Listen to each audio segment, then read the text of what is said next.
I've spent years working with business owners with ADHD who are smart, ambitious, and stuck because of their execution in their business. So what we're going to talk about today is how do you actually get your execution unstuck in the next 6 months? And as per usual, no medical claims, no income claims on this channel. I have no idea who you are. I don't know you. It's hard work to actually address these things. I don't know if you can do it or not. All I can tell you is what actually works for the business owners I work with. And with that being said, let's get right into it. Okay, so the first thing that you need to know if you're trying to get your execution unstuck is that it is not a question of motivation.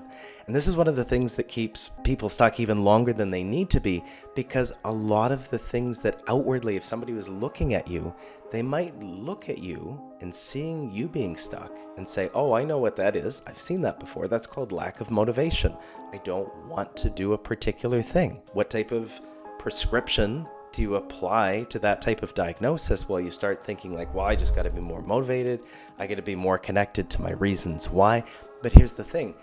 ADHD execution, ADHD task paralysis is different than that.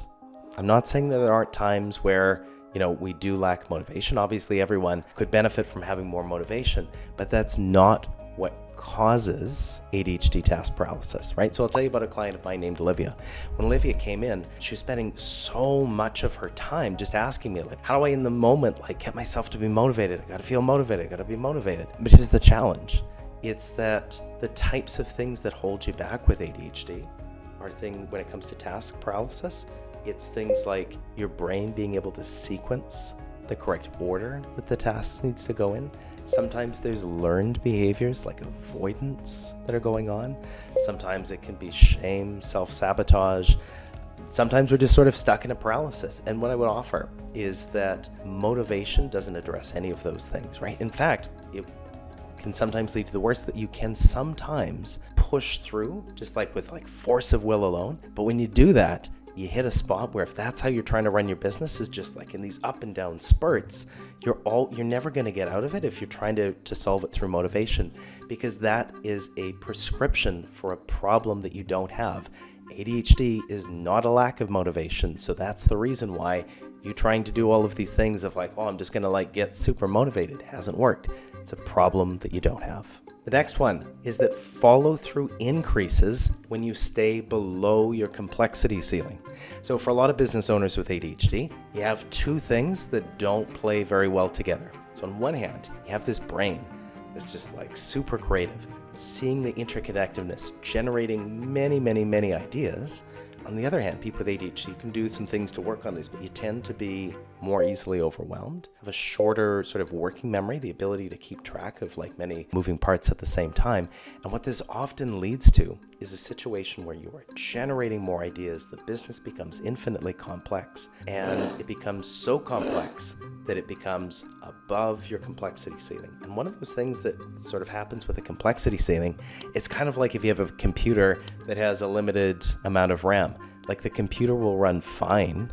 It'll run perfectly fine if you only have 5 tabs open. But what happens when you open 7? Well, the whole thing shuts down. And what if you've been going through your whole life in business, kind of with that analogy of 7 tabs open? Or in other analogies, I like analogies. Imagine you're juggling balls and you have the capacity to juggle 3 balls. You're awesome at juggling 3 balls. Now, what happens if somebody throws you 2 additional balls and they start asking you to juggle 5? Well, do you just drop the 2 new balls? No. If you're trying to do that, you might end up dropping all of them, because a lot of the challenges that we face, maybe what you've been experiencing is sort of your baseline isn't actually your baseline. It's just what happens when you try to operate above your complexity ceiling. So I see this often with entrepreneurs who, when they want to be successful, they start just trying to have new products, new offers, and just increasingly levels. We'll chase this, we'll chase this, we'll chase this.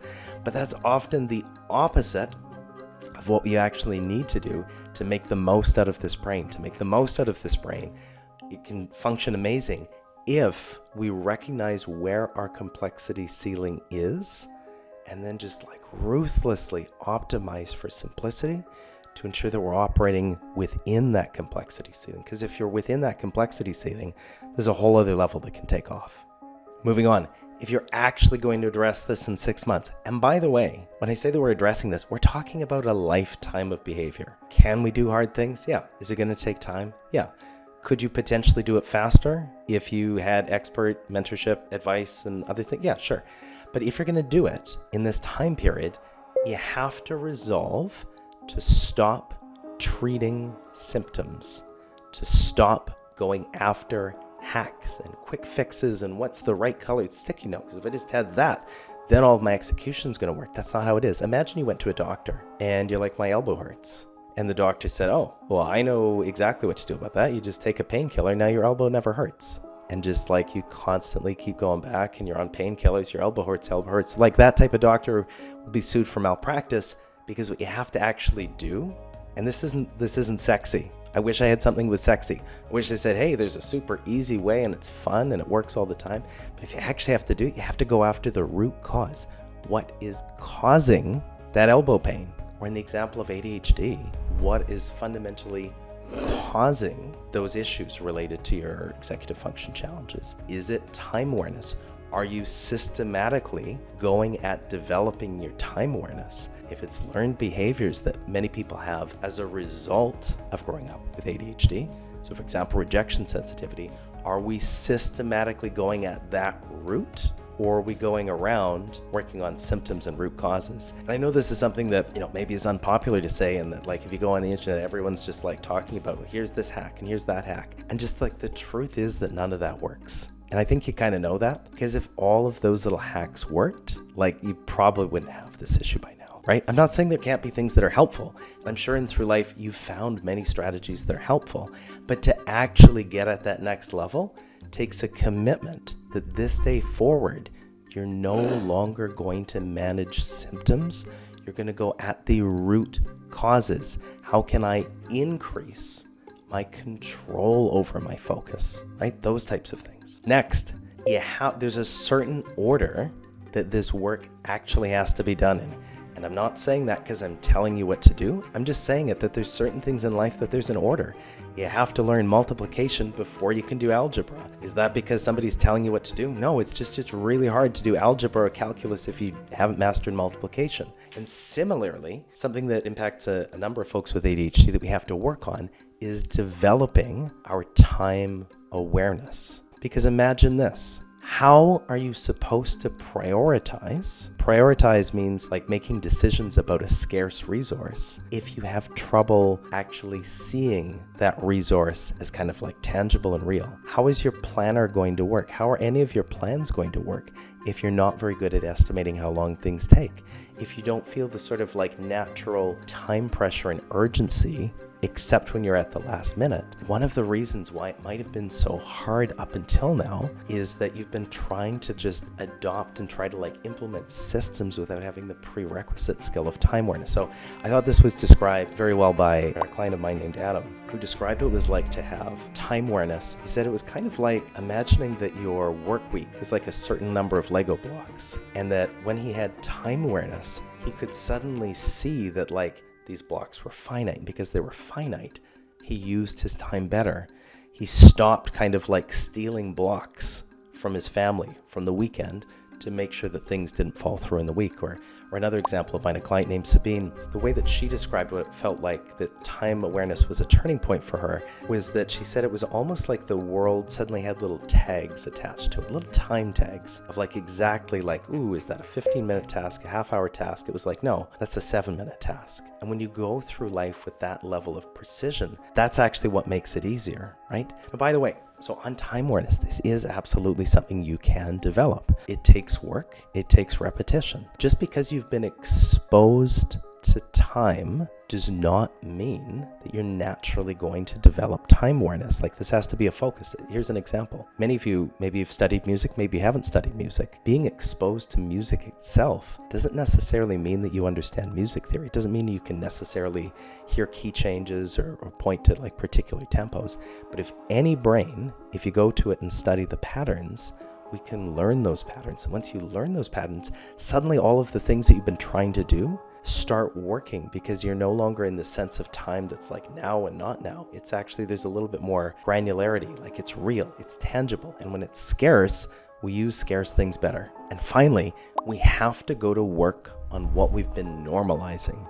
Here's what I mean by normalizing. Imagine that you had a goal that was to lose weight and you had normalized, or maybe your goal was to stop drinking, and you had started to normalize and rationalize some of the impacts that drinking was having on your health. If you started saying to yourself, well, it's not so bad, that would be the thing that makes it really hard to stop. And similarly, when it comes to something like ADHD, the hard part of developing these execution skills is actually sticking with it and coming back to it and coming back to it and coming back to it with persistency rather than consistency. We have to be persistent at first rather than consistent. And the key to being able to do this is to systematically remove the ways that we're normalizing the impacts this is having on my life, right? So as an example, if you've ever said to yourself, just on that example of time awareness earlier, if you're just like, well, I have ADHD, I'm late places. Yep, this is just the way I am. Yep, I got rejection sensitivity. Yep, that's just how things are.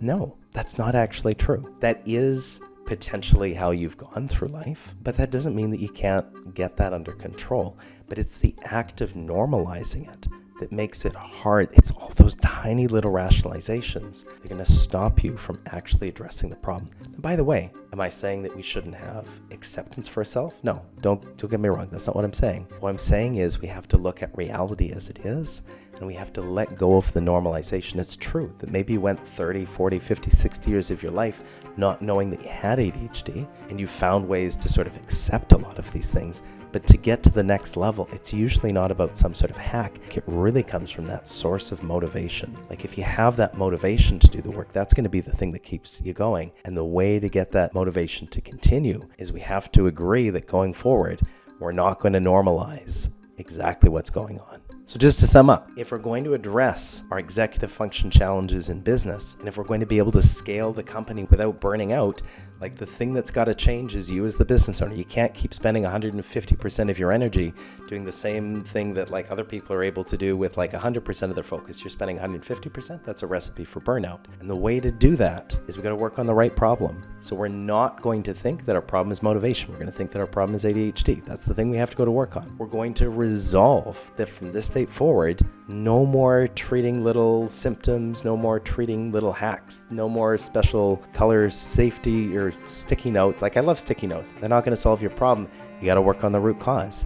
We got to do it in a systematic way. We got to work on it in the right order. And particularly, we got to get time awareness in place before we start on some other things. And that we have to set new standards. You're going to fall down to the level of your standards. But if you can say to yourself, okay, I went through life so far. I didn't understand this was going on, but I'm a responsible adult. What do I have to do? If you take that type of an approach, there's very little that'll fall you back. So if you've enjoyed watching today, what I encourage you to do is like and to subscribe to this video. All we talk about in this channel is how to grow your business sustainably without burning out as somebody who has ADHD. And how do you actually turn this into something that's actually your unique edge rather than something that holds you back?